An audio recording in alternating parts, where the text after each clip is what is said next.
On August 12th, a commercial trucker made an illegal U-turn on Florida's turnpike, blocked the highway, and 3 Americans died. The driver, Harjinder Singh, entered the U.S. illegally in 2018, yet still obtained CDLs in California and Washington state that ignore federal law. Federal investigators later tested Singh, and surprisingly, he scored 2 of 12 on English questions, 1 of 4 on road signs, yet California and Washington gave him a license anyway. President Trump signed an executive order on April 28, 2025, restoring the English language requirement. That rule took effect on June 25th. Fail the test, and you're out of service. But guess what? California and Washington and New Mexico, they're refusing to comply. Transportation Secretary Sean Duffy says there will be repercussions. We are going to give these states 30 days to come into compliance with truck drivers speaking proficiently the English language, or we're going to look at federal funding that they receive under the Motor Carrier Safety Assistance Program. We've identified several states that have not been in compliance. That would be Washington, California, and New Mexico. After the crash, Singh fled to California, but Florida didn't let him vanish. Lieutenant Governor Jay Collins flew to California, secured extradition, and brought Singh back with U.S. Marshals. That's leadership. Democrats keep siding with illegal aliens over American citizens. How many more families have to pay the price before sanctuary states stop protecting illegals? Joining me now, Florida's new Lieutenant Governor, Jay Collins. Welcome to the show. Hey, thanks for having me on, man. A pleasure to be here. Listen, you are already a superstar, right? I mean, everyone's like, oh, Lieutenant Governor. And then they're like, wait a second.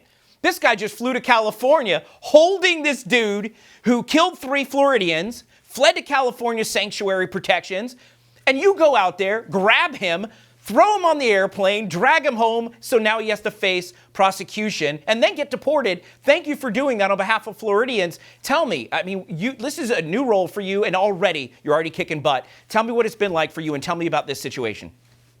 Well, it's been amazing. You know, to get to work alongside Governor Ron DeSantis, he's the GOAT. The best governor in the nation. He's America's governor. It means a lot. You know, as a military guy, a 23-year retired Green Beret, these type of things matter. I know fundamentally that leadership has to come from the front. Having your people on the ground, doing what's right, leading from the front makes a difference for our people. To be there and focus on what matters. In a state like California that does not care about the American citizen, they care more about illegal immigrants than they do the American citizen. They put lives at risk repeatedly.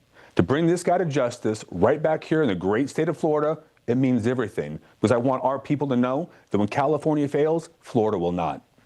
And look, DeSantis has always been very tough on illegal immigration. I mean, you go from COVID to immigration, DeSantis has always fought for the things that have mattered to Floridians. I mean, we've even seen him talking about eliminating or reducing significantly property tax. He's always putting forth the policies that Floridians appreciate, and then governors all over the country start copying. So tell me, besides the push on defending Americans against the illegal aliens, and we've already seen liberal states push back and they want to protect them, Florida won't. What other things are you excited about supporting the governor on that Floridians can look forward to? Well, that's a great question. I mean, we're doing a lot. I call us the conservative proving grounds of America. Much of the policy that we're working on right now with the Trump administration, we proofed right here in Florida. It's incredible to work alongside someone like Governor DeSantis, and I'm excited to see a president who's willing to step up and fight for those key details. You know, I think you got to look at all sectors, from security with our law enforcement, our men and women in the military. Stand by those who stand by us in the community. You got to give them the time, tools, and training they need to complete their mission, but more importantly, get home to their families because they're beacons in the community.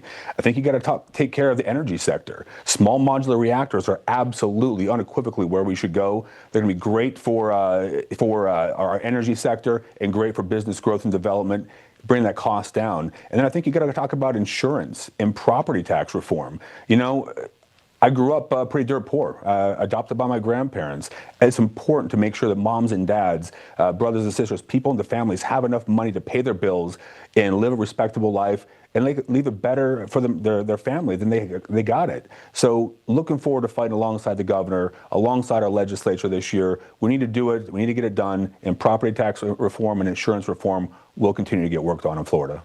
You know, another thing that people aren't aware of that DeSantis and you are working very hard to do is fight against human trafficking. Florida is leading in that as well. Can you talk a little bit about how that Florida is also leading the way there?